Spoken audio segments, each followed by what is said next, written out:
Well, welcome everybody here today. As I stated, I'm Joey Wilburn, a High Gothi for the director for the Alliance of Military Heathens and the director of our religious services. Today we're going to be going over the fundamentals of heathenry, lesson 1, foundations of heathenry. We're going to be discussing some of the aspects of where heathenry comes from, and then future lessons will get into some of the other parts of what is included in our faith. Today specifically we'll talk about what heathenry means. We'll go over its history, where we get our sources from, as well as some of the modern interpretations and development of heathenry as a faith. This is lesson 1 of a 3-part series about our heathenry as a religious tradition. Lesson 2 gets more into the ideology and worldview of heathenry. And then lesson 3 gets into the spirituality and the practice of actual heathenry itself.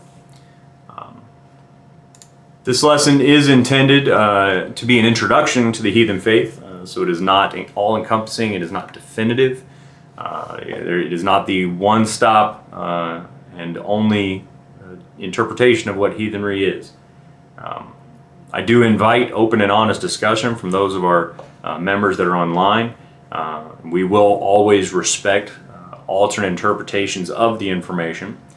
However, we do ask that we keep comments, questions, and discussion relevant to the topic currently being discussed. So if we can, and then we also expect that during any discussions or any questions that we all have that respect for one another, and that other people may have different interpretations or different ways of approaching heathenry that we'll talk about throughout the lesson, and that we can have a mutual respect for.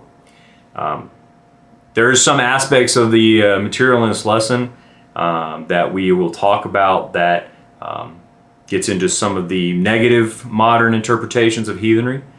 We present those for educational purposes. We do not endorse and are not affiliated with those organizations that have a negative and hateful interpretation of heathenry, but it is important that we as modern day heathens understand who those people are, what they're teaching, and how to avoid being associated with them. Also, if there's any links or references, those are used for educational purposes, and we don't necessarily fully endorse or affiliate with any of the sources behind those links. So the first things first is we must define what we're talking about. So what is heathenry? What I have listed here is the definition that we in Alliance of Military Heathens use. In the Alliance of Military Heathens, we try to take a fundamental approach to heathenry as a faith. And the reason why we do that is to ensure that everyone that comes to us and everyone that is part of our practice as a community can feel included, can feel involved. We try not to ostracize anyone that may have outlying perspectives or interpretations, or may even incorporate other pagan faiths in their interpretation of heathenry. But when we do come together as a community, we try to do so on a level playing field. So that's why lessons like this are important. It creates that common understanding of our foundation that we can build on from there. So we in AMH define heathenry as a modern religious practice that is rooted in the pre-Christian conversion faith traditions of the Northern European people originating from the Scandinavian region that we refer to as arch-heathens, and is encapsulated within the Poetic Edda and affiliated sources of Norse history and mythology. It is polytheistic and animistic, and integrates the worship of deities, the veneration of ancestors, and reverence for spirits into ritualistic practices that is established in a reciprocal relationship with the sacred and divine. So what does that all mean? Well, at the very basic and broken down aspect of it, there are a couple of core tenets or elements that we look at, and if you uphold or hold to these elements, then we would probably recognize you as a heathen. The way that I usually like to explain it is that if you were to walk into a museum that was doing a special display on Picasso or any other, well-known artist, if you walked into the room with all of their paintings and you looked, you would probably be able to tell from walking around that yes, these are all Picasso paintings. They have a similar style, they have a similar look.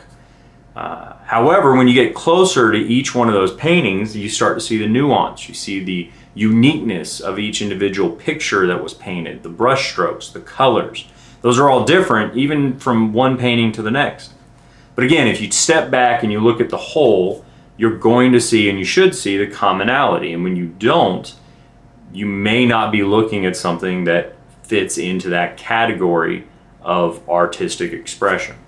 And so we use a very similar perspective when we talk about heathenry as a faith tradition. We look at these core elements as being the parts of heathenry that help us understand the commonality between us. And there may be other things that we look at as well when we get into the more granular and personal interpretation. But when we take a step back, these are the things that we really see as being the commonality between us that makes us heathen. We may share these with other pagan faiths, but our utilization of them and our practice of them are not going to be the same as other pagan communities. They're going to be more akin to other heathens. So the first one is we accept fate as an influential and defining cosmic force. We look at a worldview that includes the cosmic force of fate interpreted as weird and orlog, and we and use those concepts in the way that we live our lives and the way that we see all the interactions between the world, the universe, and all of its inhabitants. We adhere to a polytheistic and animistic perspective of both the divine and sacred entities that exist in the spiritual and physical realms. Polytheistic, there are several. This is kind of a very generic term for religious belief that believes in all manner of or many different gods or deities. There's several other different nuances to a multi-deity faith tradition, but polytheistic is probably the most simple to use in this kind of a situation. So it simply means that we believe that there are more than one, there are multiple divine entities in the universe. And animistic just means that we believe that there are spirits, there's a spiritual essence to the creatures and beings in nature and in the world itself. So we don't exist as humans, we don't exist as the sole beings out there that have a spiritual essence to us. And then finally, we focus on developing relationships through reciprocity. We call this frith, and it is central and key to our relationship with both other people, but also other spiritual entities such as our gods, our ancestors, and the spirits of the world itself. So like I said, even if you maybe you don't look at these and you say maybe that's not exactly how you interpret it.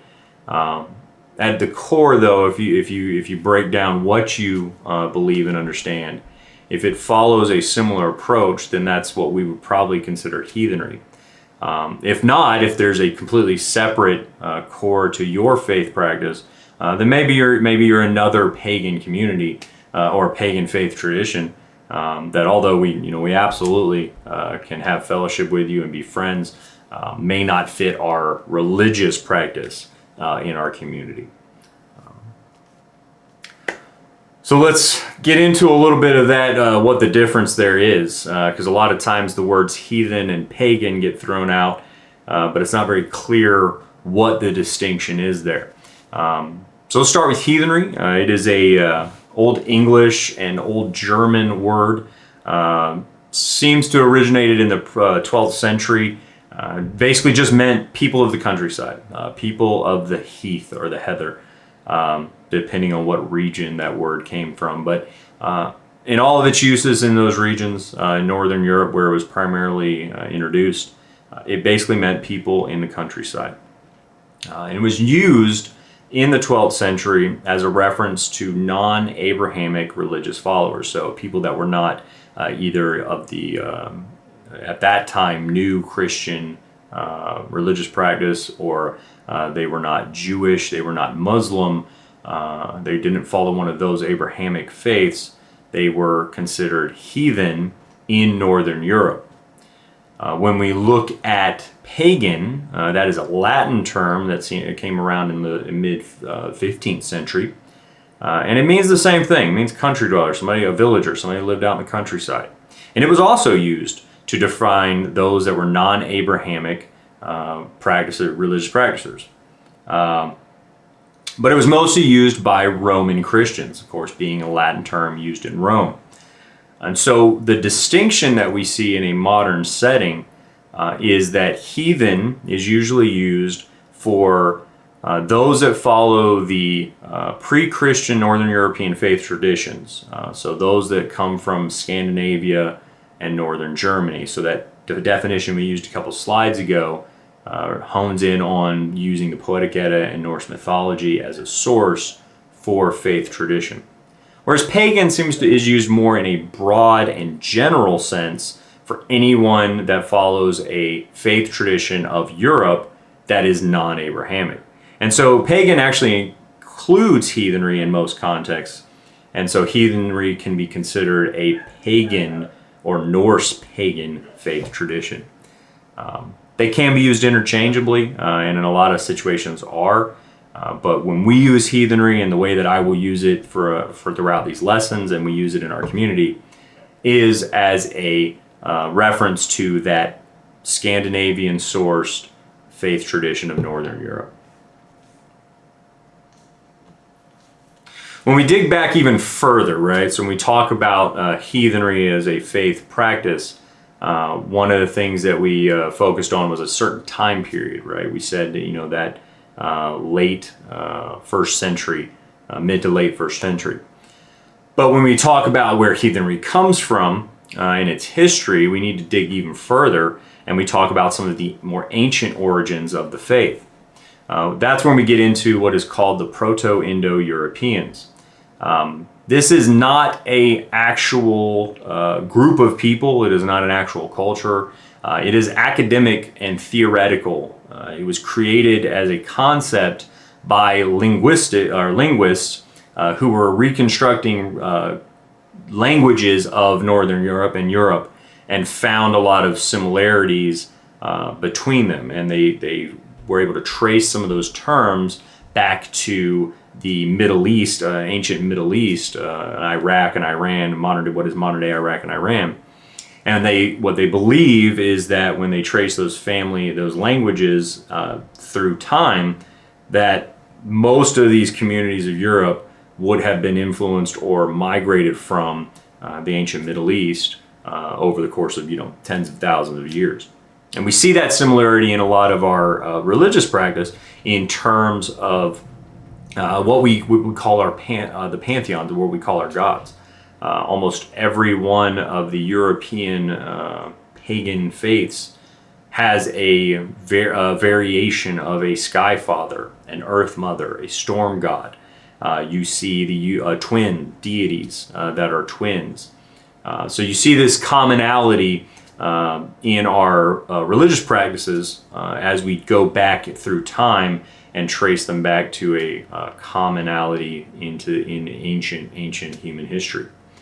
One of the Sky Father is a good example. The reconstructed Indo-European term is Deus Pater, and that was constructed from the similarities that are found in more modern or first and early Common Era centuries of terms like the Roman god Jupiter, which comes from that pater aspect of Deus Pater, or Zeus, who also is derived from the first half of that, or Deus, or Zeus.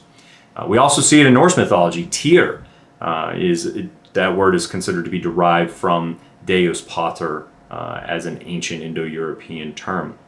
And so when we the linguists trace these terms back, they are able to see a lot of commonality. And so when we are talking about heathenry, and the reason why this is important for us in a modern setting, is that when we don't have a lot of sources, as we'll see here in a minute, that help us understand what our faith means and how to practice it. And so we look to some of the similarities that exist in other Proto-Indo-European descent countries and cultures. And that helps us kind of piece together some of the aspects of our faith that we may be missing and help us understand it a little better.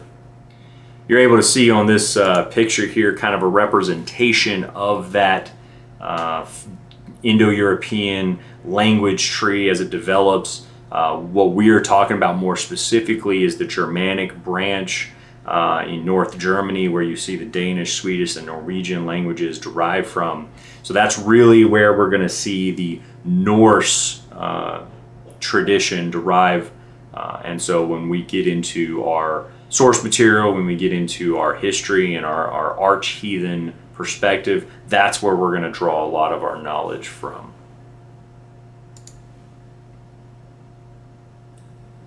So when we talk about the arch-heathens, we are talking about a very specific group of people, specifically during the years 400 to about 1300 in the Common Era.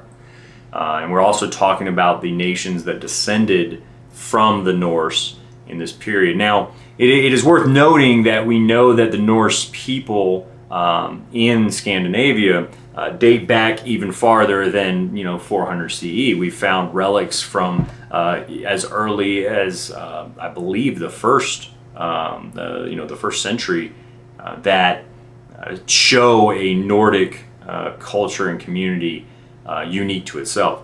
However, we don't have really much of anything beyond a few antiquities and relics that date that far back. So we really have little to no ability to piece together a knowledge that we can build our faith tradition in a modern sense on. So we kind of focus mostly on that time period because that's when we have a lot of the text, the source material, as well as more developed culture, local area relics, artifacts and stuff like that we can really build a good understanding of who they were and how they may have practiced their faith.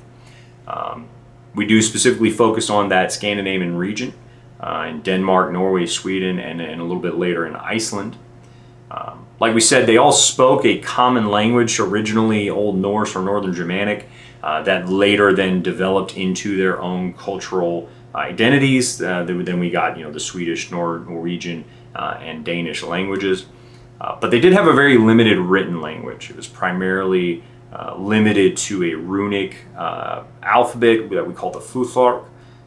You can see a depiction of that in that picture. It was usually used to carve rune stones that depicted various elements of their mythologies or their culture.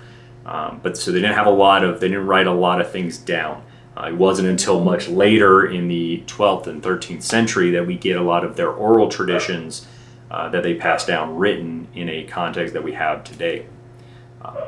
They were primarily farmers, traders, and raiders. They were Viking, right? The word Viking, of course, being a term they used for a raider, similar to the way we use the word pirate in a modern setting.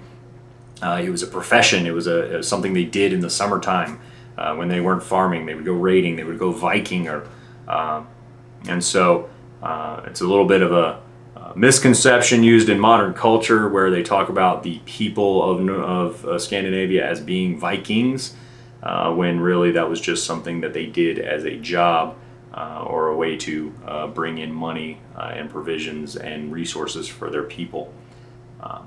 They were very tribal and family-based. That's how their governments were started out. In the early side of this spectrum, of this timeline, were very limited to a village, a tribe, which was made up of family members, extended family, kindred, and then they would have had, it was primarily patriarchal based, but it was a lot more.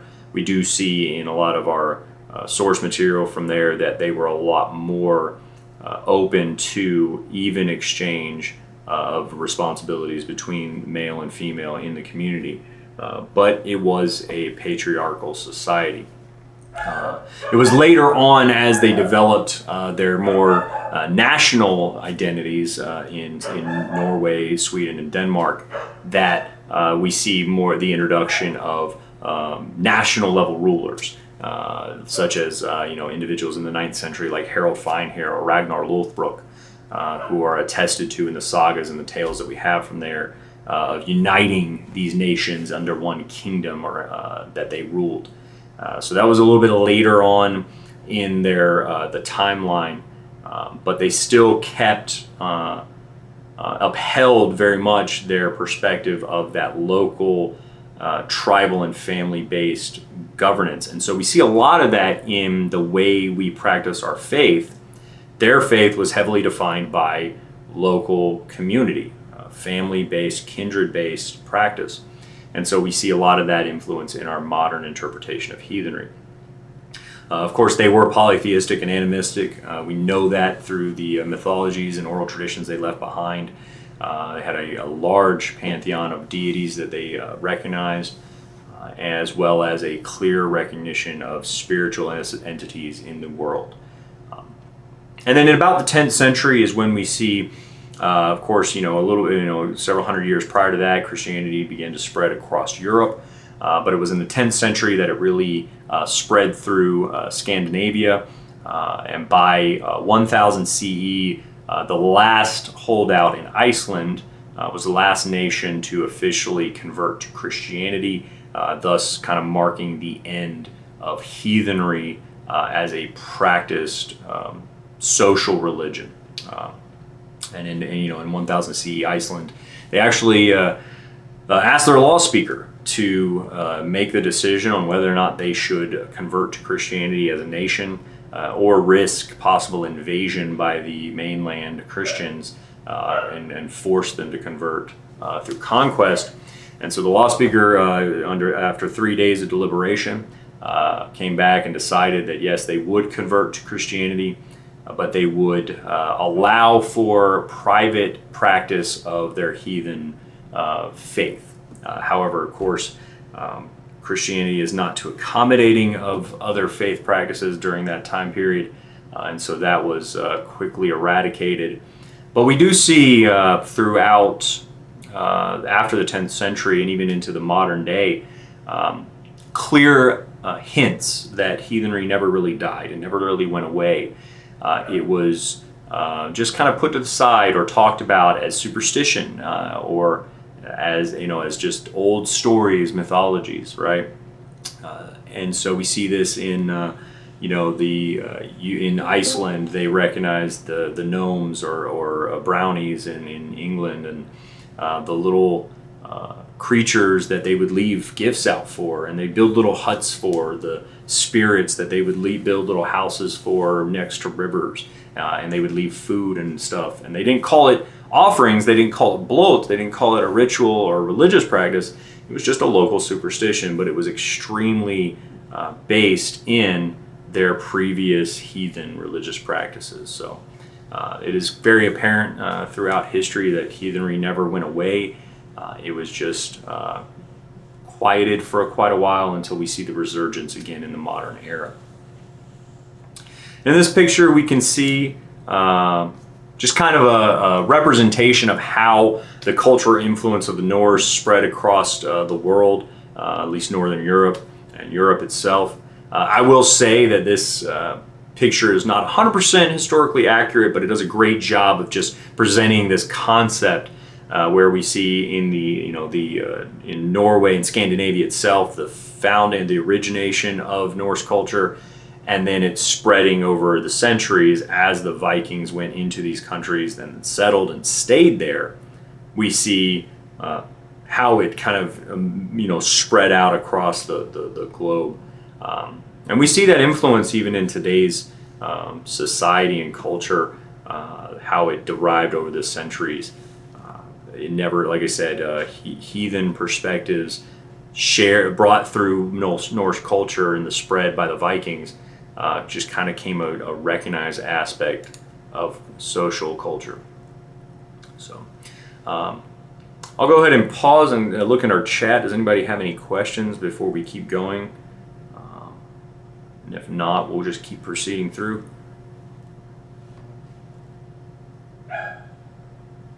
All right.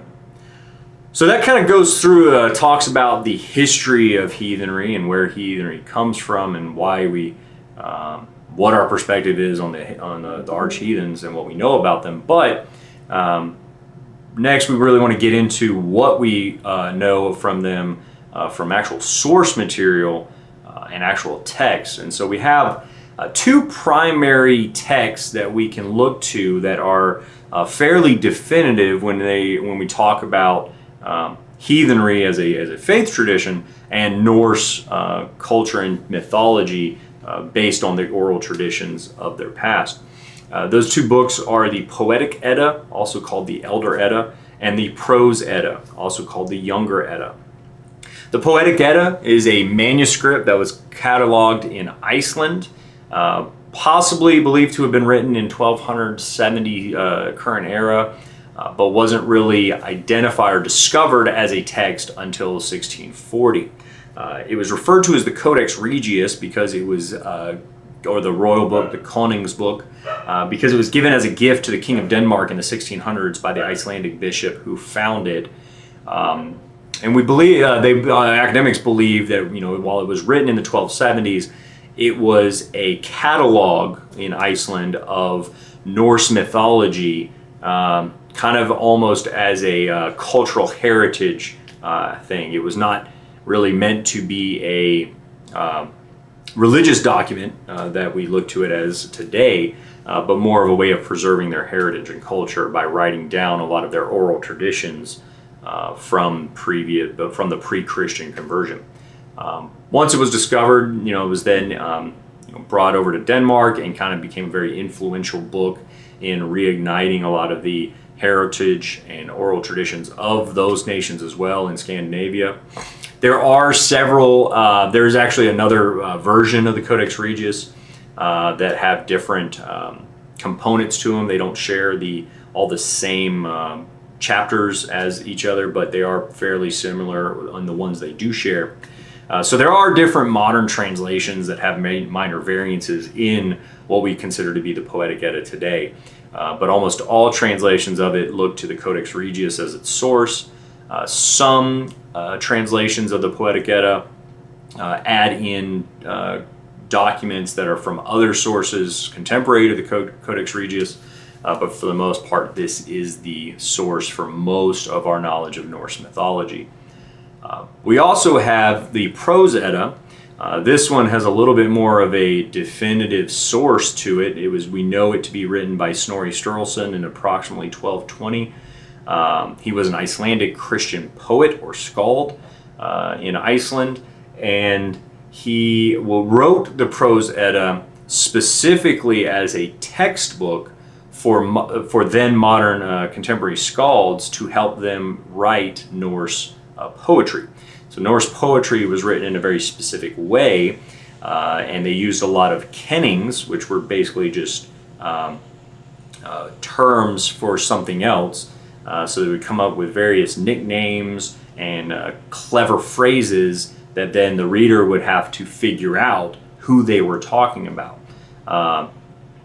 And so in the example of this is the term Freya's tears is a kenning for gold, because in the myths, Freya, the goddess, would cry golden tears, and so they used that the myth to then help them create a kenning that they would then use in their poetry to write other stories that then again the reader would have to kind of decipher, and it was kind of a riddle-based system. The reader would have to decipher what are they referring to in this phrase, Freya's tears. And so in order to preserve the mythologies so that they could continue to write kennings, Snorri took a bunch of the myths, wrote them down, and put them in his book, the Prose Edda. However, there are quite a few places where Snorri takes great liberty in interpreting these myths and adds quite a bit of his own interpretation as to where they may have came from or what they might have meant originally, as well as including some of the lessons on skaldic poetry. So when we look at the Prose Edda, it makes a great reference to look back and study some of the Norse mythology, but unfortunately it is not a great reference for faith-based practice or interpretation, because there's a lot of heavily Christian influence on the material that we can look to and say, yeah, that was clearly, Snorri was clearly trying to write this to a then Christian audience. Remember, in Iceland, they converted Christianity in 1000 CE, and so this is nearly 250 years later that he's writing this and cataloging it. And so, that would be like, us now writing a book based on stories of George Washington in the U.S.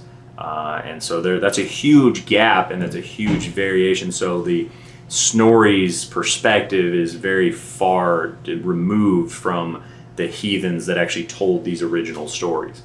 And he was devoutly Christian, as far as we know.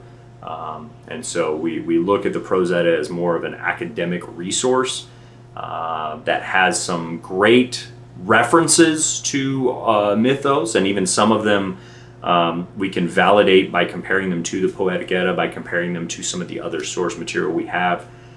So we know it's an authentic representation of these myths. We just have to be careful how we interpret it, to be cautious and aware of that influence that is there. So if those are the only two legitimate sources that we have from Norse mythology, the Prose and the Poetic Edda, those are not very large books. There's not a lot of information there. There's not a lot of things for us to glean from that. So we have to kind of look at some of their contemporaries for further information and knowledge on how the heathens or arch-heathens would have practiced their faith. Because the Prose Edda and the Poetic Edda are merely telling or writing down of oral traditions regarding the mythos of their gods. They don't really talk a lot about how the people themselves would have practiced their faith.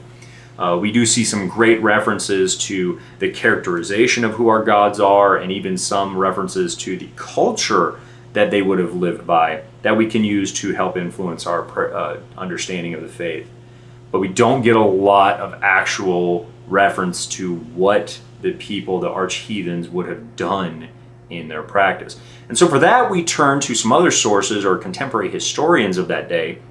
And there are three historians that wrote a lot about the people of Northern Europe.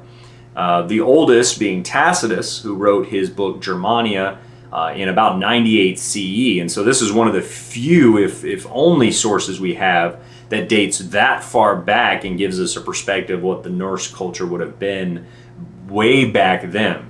And what it is a comparison of the Germanic tribes that the Roman Empire was experiencing and running into as they were spreading through Northern Europe. However, Tacitus's writings are extremely and heavily influenced by Roman culture and Roman perspective.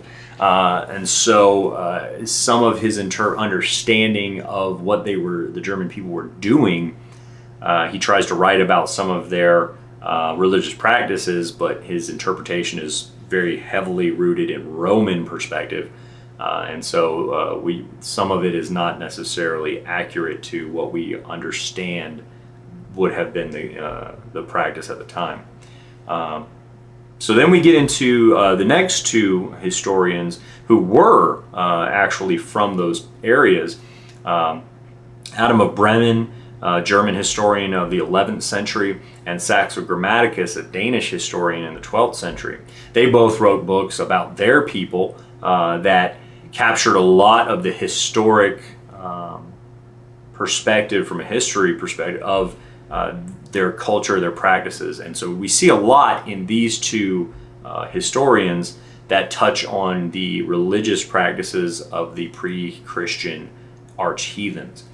So these are great sources of knowledge on how their cultures existed, how we can build a worldview from their cultural development, how we can build a practice, an actual modern practice based on the way that they would have practiced.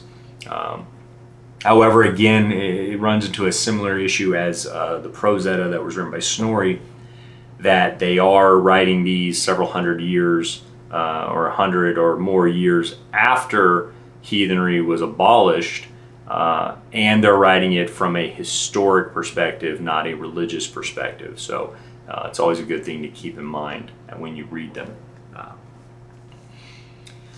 And then for a further development of our knowledge on that time period and the people that we that lived then, is the sagas that were written throughout Northern Europe, and mostly in Iceland. So the saga of the Volsungs was written in about 1250 CE, as it writes down the oral tradition of the legendary tale of the Volsung family. This includes, started with Sigurd, the dragon slayer, and ends all the way with Ragnar Lothbrok. And so we see the story, we actually see depicted on numerous rune stones throughout Scandinavia, in Sweden, and then we see archaeological evidence of this tale captured throughout Northern Europe. And so we have some ways to validate the story itself that was written, even though it was written several hundred years after the Christian conversion and after these tales would have been shared. There is still a lot of evidence from that period of the early first century that supports the stories themselves. We have the tale of Ragnar Lothbrok and his sons, which is the final part of the saga of the Volsungs. Tells a story of the 9th century Scandinavian king Ragnar and his ultimate death by the English that led to the invasion of the great heathen army in 870, in approximately 870. What we do know is that, or what we academically know, is that Ragnar Lothbrok may or may not have been a real person. He may have been an aggregation of several tales about other contemporary rulers, very similar to the King Arthur stories of British mythology. King Arthur, although he was a real person, a lot of what was told about him was exaggerations or aggregations from what other people did. And there's a lot of academic perspective that Ragnar is much the same, that he was likely a real person, because we know that a person of a similar definition was killed by the English, and there was a historic account of the great heathen army led by Bjorn Ironside and Ivar the Boneless, who are claimed to be the sons of Ragnar. This is a historic account. They invaded England and decimated most of northern England in that year. So this is an actual historic account that supports the existence of Ragnar. But when we read the tale of Ragnar, we look at it academically. Some of the tales may be aggregations or slight exaggerations of others that might have just been attributed to Ragnar. And then finally, we have the Saga of the Icelanders. This was written in 1200 CE, or written down in 1200 CE, but this is probably one of the most comprehensive catalogs of knowledge about the arch-heathens and their culture, because this is the stories of the Icelandic families from the 8th century when they landed in Iceland and began and founded that country, all the way up until the point it was written down. And so it is a wealth of knowledge just about the cultural worldview and ideology of these people that we can look at from a religious perspective and help us develop a knowledge of how we should look at our religious beliefs in a modern setting. So even though it, again, written down many years after the Christian conversion, it is a very, very useful source for how they would have supported it. In fact, our knowledge of heathen holidays, Sigurblot, Winter Nights, and Yule, stem from these sagas. That's some of our only recorded reference to them as specific religious holidays is in these sagas. So they're very useful in that for that reason. And here we have this is a picture of the Ramson carving, and actually depicts the tale of Sigurd fighting the dragon Fafnir. which is in the beginning of the Volsung saga. So this is what I meant by we have numerous depicted evidence of the Volsung saga and some of these tales being recognized in early rune carvings and artifacts that we have from this time period. And that kind of helps us piece together the validity of some of these sources. And so when we get into the modern setting, we start to talk about, well, what does that mean? So those are all ancient sources of information, several thousand years old. What about today? How do we understand heathenry today? And for that, we look to some of the modern adaptations and translations that are out there that help us create a better perspective or better understanding of our faith. Some of them are modern retellings or dramatizations of the Poetic Edda and the Norse mythology. So Neil Gaiman's book, Norse Mythology, is a great example of that. It is a complete retelling of Norse myths, but it stays fairly true to the characterization and understanding of those stories. And so it's a very useful way for a modern individual to read and get a beginning understanding of the Norse myth, who the gods are, start to learn the names, the terms, and stuff like that. It's a very easy way to get into an academic study of our faith. It's very similar to Shakespeare, right? If you try to read original Shakespearean plays, they can be extremely hard to understand because of the way they were written in Old English. But if you look at a modernization of it, while it keeps the intent and spirit of the play alive, they're a lot easier to understand in a modern setting because they have been modernized. And so that's very similar to some of these adaptations. The Wanderer's Havamal by Dr. Jackson Crawford is another good example. At the back of it, he has his Cowboy Havamal, which is his modern personal interpretation of the Havamal, written from his grandfather's perspective, Old West, a U.S. Western cowboy. It really is good at feeling the heart of what the Havamal is trying to say, but putting in a very modern context that is extremely easy and very, very enjoyable to read. Even though, Crawford and, to my knowledge, Neil Gaiman, they're not heathens. They don't practice our faith. So none of their materials are written to us as a religious version. They're very great academic sources to help us take, learn, and then apply our own religious interpretation too. Some other sources that we can look to in a modern setting from an academic and educational perspective, Dr. Jackson Crawford, again, he's a professor of Norse linguistics. He's got a YouTube channel where he has hundreds of videos covering the myths, what the terms mean. There's just so much knowledge there academically that we can take and apply a religious perspective and interpretation to. We also have, some local or some modern day religious heathen perspectives out there. A couple of them, Eric Shervin, he's a Gothi for the Rithgar folk in East Texas. And then Ocean Keltoy is a heathen influencer on YouTube. Both of them have hundreds of videos again. Now they actually are teaching these lessons from a heathen perspective. So I always recommend going into them that you accept that they are teaching their perspective of heathenry, and you may have a like we talked about in the beginning, you may have a different interpretation of what heathenry is, and that's okay. These sources are good for generating ideas, getting you starting points to then further your own study. And you may learn a lot about heathenry that you had not considered before by getting into them. Of course, here, in our Alliance of Military Heathens, we've got a bunch of lessons that we've taught. We list them for our members.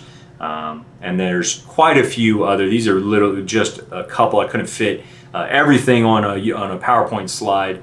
These are just a couple that I highly recommend personally, and I think are great sources, but they will definitely lead you to many other sources out there, modern academic and educational sources of heathenry and Norse mythology.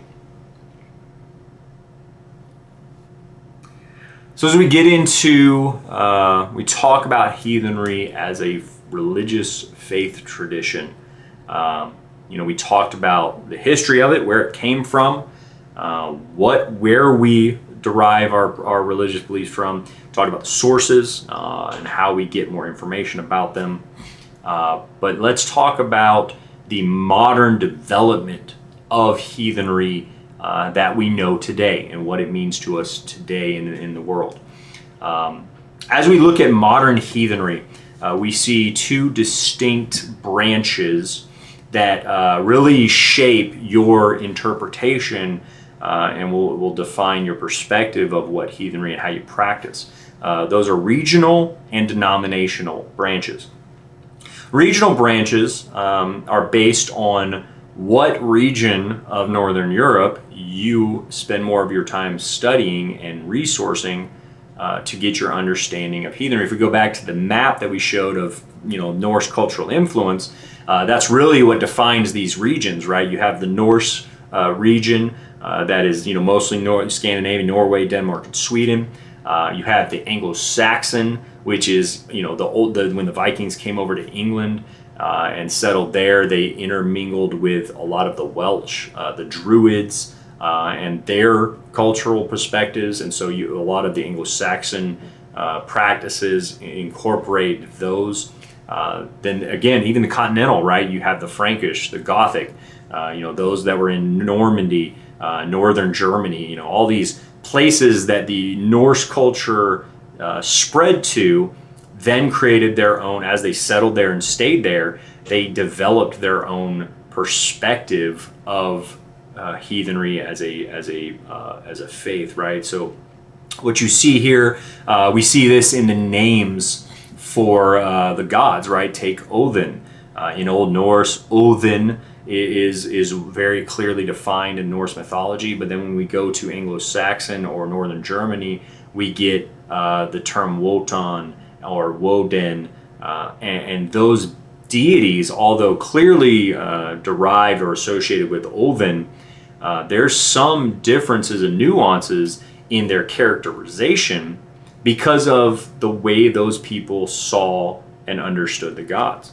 And the way that I always like to explain it is that mythologies, these stories, these oral traditions of the gods are humans' best perspective, or the best way that we could recognize who the gods were and then characterize them a way that we could explain to others. And so that's going to be heavily influenced by where you're from, your culture, your upbringing, your biases. All of that is going to heavily influence your perspective of who the gods are.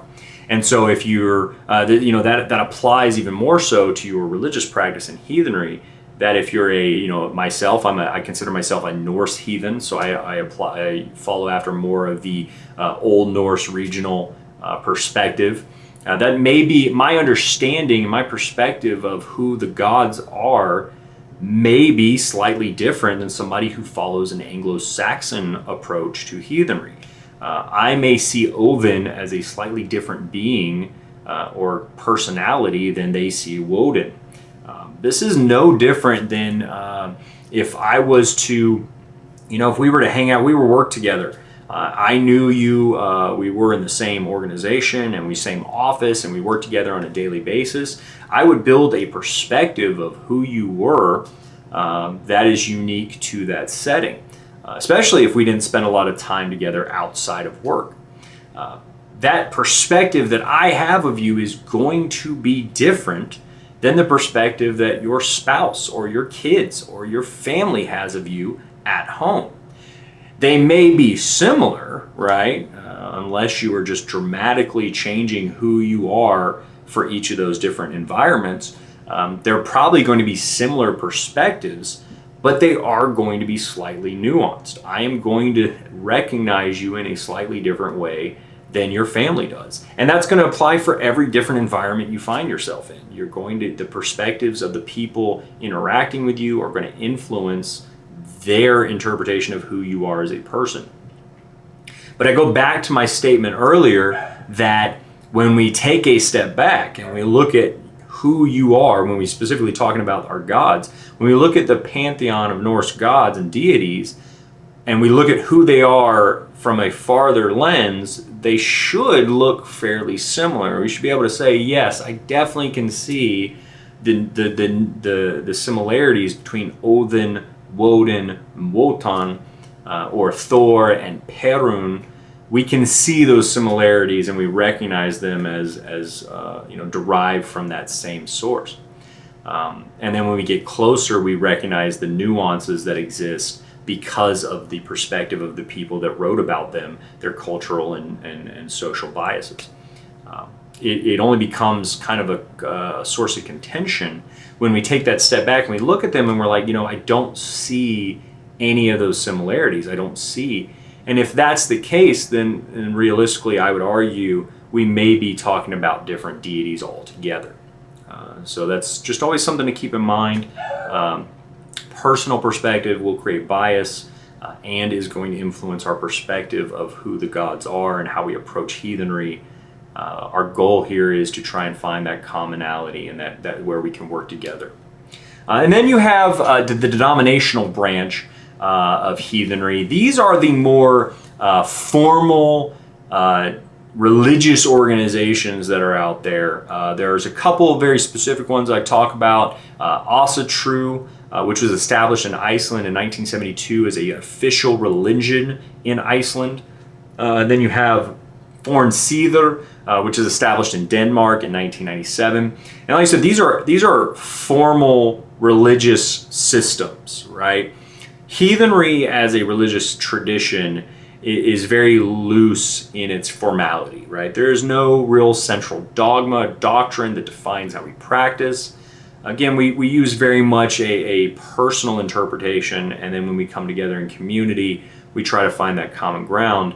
But when you get into the denominational branch of heathenry, these are usually very formal. They do usually have established dogma, recognized ways of practicing that they expect their adherents to follow.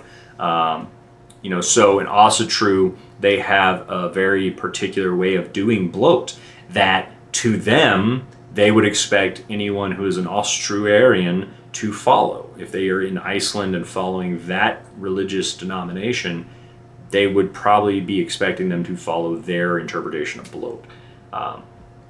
This is not in any way saying that anyone is more right or wrong than the other. They are, again, personal or local, social, and cultural perspectives. But it really comes down to your personal desire. If you're more regional, you're probably going to be more, interpreting how you practice on your own. If you're denominational, you're probably deriving your understanding of how you practice your faith from a more central source in a community organization. And even these that are not maybe nationally founded religious organizations, there's other organizations in, like in America, like the Troth. We'll talk about them in a little bit. They have a very specific way of interpreting religious practice and heathenry.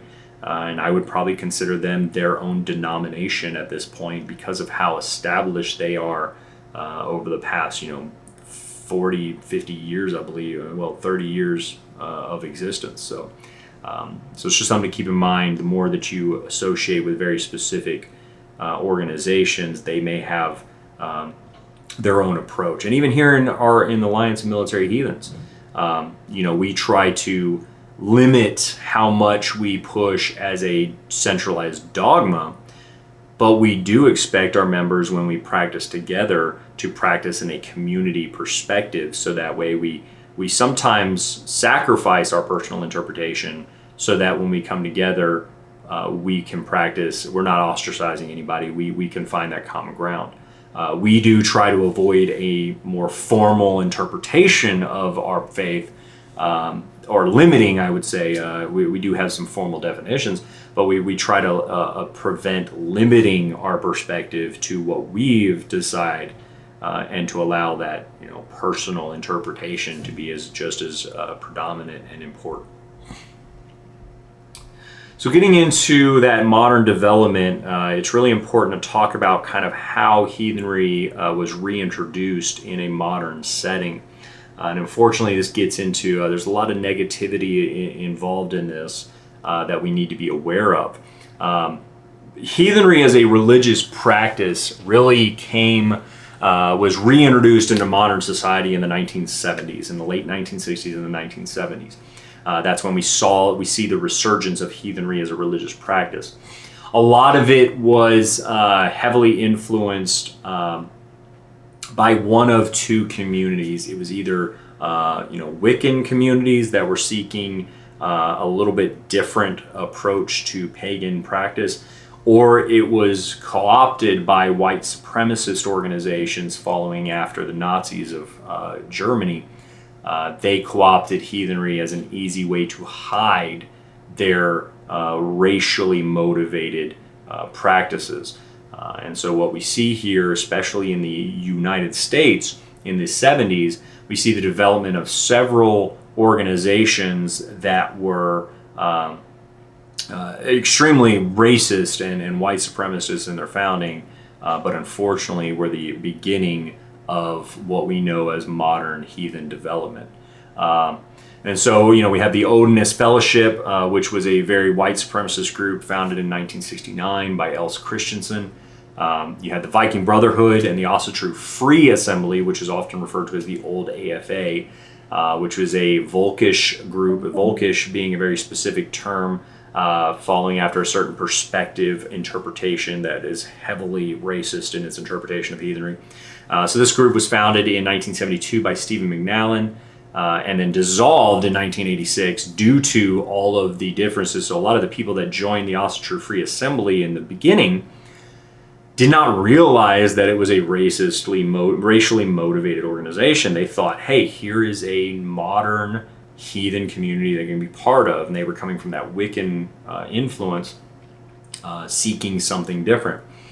And then in 1986, it became such a problem, they realized, there was this fracturing of the AFA because the people that were like, hey, we're not racist, and we have no desire to follow after that perspective, broke away, and it kind of fractured that group. Then you also had the Odinic Rite, which was a British organization that was founded in 1973. The founders were proclaimed fascist, very heavily influenced by Nazi doctrine of Germany following World War II. They were all of their teachings were extremely racially motivated. And so what we see in modern heathenry is a distinct development of two separate ideologies, folkish and universalist. And so folkish heathenry is almost always used, and I say almost always because there's very rare cases where it is not used in this way, but when you see the term folk or folkish, it is almost always being used to refer to a community exclusive to specific practitioners, and that definition of those practitioners are almost always defined by the color of their skin, and in almost all cases, white supremacist groups. Two very distinct organizations that are modern day heathen folkish communities is the Asatru Alliance and the Asatru Folk Assembly, or the new AFA. So the Asatru Alliance was founded in 1987 by Michael Murray. He was the former VP of the Odinist Fellowship. So when that community broke apart, he then went and founded the AA, again, heavily influenced by the racist ideology of the old AFA. And then the Asatru Folk Assembly, the new AFA, was founded by Stephen McNally of the old AFA and was just a continuation of his practices after that group fractured and splintered. Like I said, and I'll have a slide here in a minute that shows this, but these communities, these organizations are extremely influenced by white supremacist ideology. They are racially motivated. They are driven by a hatred of other people that are not like them. And so it's important that we be aware of them so that we can avoid them. We can call them out when we see them. And we are aware of that influence in early modern heathen developments, that we can try to eradicate it in today's practice. And the other version, or the other branch of heathenry that derived, was called universalist heathenry. This was inclusive. It was open to all practitioners. And this is where we see the Troth, which was founded in '87 by members of the old AFA, seeking that inclusive environment heathen organization. What's kind of interesting about the Troth is that its early members were heavily involved in the Temple of Set, which is a satanic organization heavily influenced by Wiccan ideology. And so when you look at the Troth and when you look at their modern practices, they are very heavily influenced. A lot of their ways of doing things, their way they do bloat and stuff like that, is heavily influenced by those early members' perspectives. It's kind of diluted it somewhat over the years, but it is still there, something to be aware of. Again, nothing against or wrong with their way of practicing. It's simply a perspective that I think it's important to be aware of in case that does not appeal to you. Maybe if you give that a chance and you say, yeah, I really like that way of practicing, you'll find something very useful to yourself. Some other communities that came out in the past 10 to 20 years, the Ostrich community, Awaken the North, Odin's Warrior Tribe, ourself, Alliance Military Heathens, and then just there's numerous local kindreds and communities. You got the River Pine community, the Northwoods Kindred. These are just there's a bunch of universal, inclusive communities out there that are teaching good heathenry that is open to anyone, regardless of race. They want to. What their goal is to practice heathenry as a faith, without hatred, without discrimination. I put these up here. This isn't necessarily an endorsement. It doesn't represent an affiliation of our community with them, but they are people that communities out there that do follow a more positive universalist perspective of heathenry, for those that are interested in further study. And so, really I want to hit on, the reason why folkish is a problem in modern heathenry is because, like I said, in almost every case that I see, it is heavily racially and sexually discriminatory against people from being able to join. It is usually limited to only descendants of Northern Europe, so Aryan, terms like that, those white supremacist groups. It is exclusive to them only. It is heavily discriminatory against, usually very heavily discriminatory against females from having leadership roles or having any kind of real influence in their religious practices. And we see this in the veiled terminology and phrase that they use in their marketing, right? And so it's very hard. You don't notice it right off the bat, but it's important that we see it and we recognize it for what it is. So the and these phrases are taken directly from their website. These are copy and pasted from their websites. The Odina Rite says it is a modern day expression of the ancient indigenous beliefs of our Northern Indo-European ancestors. Again, remember, see that exclusivity, right? They're keying that in on just one specific ethnicity. AFA, if you are a traditionally minded son or daughter of Europe, the Austro Alliance, the ethnic religion of the indigenous Northern European people. And the problem here, if you look at those statements just by themselves, you'd be like, that doesn't seem so bad. That's not discriminatory. They're just proud of their heritage. And the problem is, there's nothing wrong with being proud of your heritage. The problem is when you use that as a discrimination and a source of hatred for others that don't share your heritage. And that is really what the key here comes down to, is that they're using these veiled statements to eliminate and discriminate against other people. In heathenry, heritage is a very important aspect of our religious beliefs. We venerate our ancestors. We believe that the legacy that we leave behind is one of the most important things that we do in our life. So heritage is very important, but it's not an exclusive heritage. And I even argue that, when we talked about earlier about the history of the arch heathens and where they came from, it's really, I find it very difficult in their definition here and where they're drawing this line, because when we talk about the Proto-Indo-European people, they go all the way back to the Middle East. They're sourced all the way back into what is modern-day Iraq and Iran. And so how can we draw a line of ethnicity at just Northern Europe when the Northern European themselves came from Middle Eastern, and those people spread out into Africa and other aspects of the world, right? And so drawing the line, it's very arbitrary to draw this line in the sand and say, well, we're gonna say only those of ethnic Northern European descent are valid in our religious practice. That's just blatantly discriminatory. And so it's really the litmus test of folkish. The folkish problem is when we use our heritage to create hatred and discrimination against others. That is where we see the problem. And unfortunately, in almost every case, the term folkish is being used in this way to define this approach to heathenry. And so that's why I highly caution people from when they see that, be very cautious of what you're getting involved in. There's a couple, I found one or two out there that use that term, and they're not using it in this discriminatory way. They're using it just in its original meaning. Folk just means your kindred, your tribe. So you may come across an organization or community that uses this term in a positive way. Again, look to how they're applying this.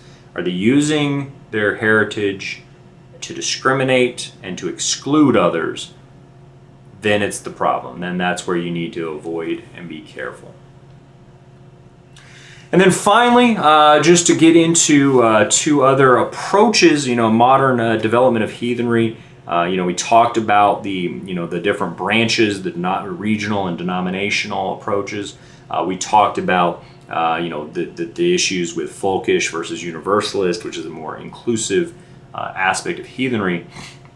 And then finally, we have the difference between Reconstructionist and Revivalist. And these are two approaches to interpreting heathenry in a modern setting. So Reconstructionists, they are those that are staunch adherents to historic practice and source. So they are the ones that go in and say, basically, if it's not in a historic resource, if I can't find it in an archaeological find or artifact or document, then it's not valid, right? People that are strong Reconstructionists have to have documented evidence before they incorporate something in their practice. Versus Revivalist, who are on the other kind of side of that spectrum, and they're more open to alternate influences or interpretations, such as Wicca or Druidism or other contemporary pagan faiths. And we see the term unverified personal gnosis used in a lot of these type of communities. And really all that means is UPG is, this is what I believe because it's how I feel. It's not really based on any specific source. And that's absolutely fine for personal use. The problem there comes when we don't admit it and it becomes very reductive of other people's perspectives and interpretations. So, and then in Reconstructionism, it can be a problem when it's used as a strict doctrine, but unfortunately, a lot of what we know of heathenry, there isn't a clear source or definitive thing we can point to understand it. So that can be very limiting. And so Reconstructionism is a great methodology for understanding heathenry. Revivalism is a great way to fill in the gaps. And in my personal approach, I believe that a good balance between the two is really what is key to good heathenry. That's how we come up, how we develop a good modern universalist perspective of how to be a heathen in the modern world. Just real quickly, I'll put these up here. Again, I can put these slides out to our members. They'll be able to, so you can go through, these are all the sources that I went to pull a lot of this information for this lesson. And so again, you can watch the video on our YouTube later, or just look at the sources in the posting we'll have later.